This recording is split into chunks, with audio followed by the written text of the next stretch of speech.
And before going to surgery, we should have a marking. This is the tibia, medial malleolus, and this is basically vertical talus. And here is the navicular. Dislocated. This is tibialis posterior, and this is tibialis anterior, which is the fascia. This is medial structures are lengthened, and lateral structures are started. If you come here, hold it here, then hold. This is fifth metacarpal. This is cuboid, which is small. This is calcaneum. This is fibula. This is superficial peroneal cutaneous nerve, and this is sural nerve. So we approach in between you to save these nerves both. This is when you go down, there will be bifurcate ligament.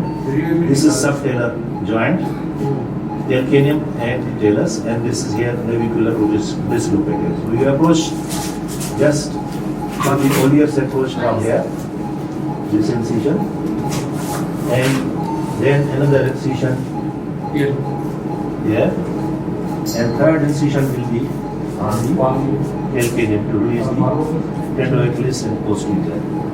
This is open rotation basically. Reduce the talus with K-wire, reorient the first metatarsal to the head of the talus, place a K-wire in the cast.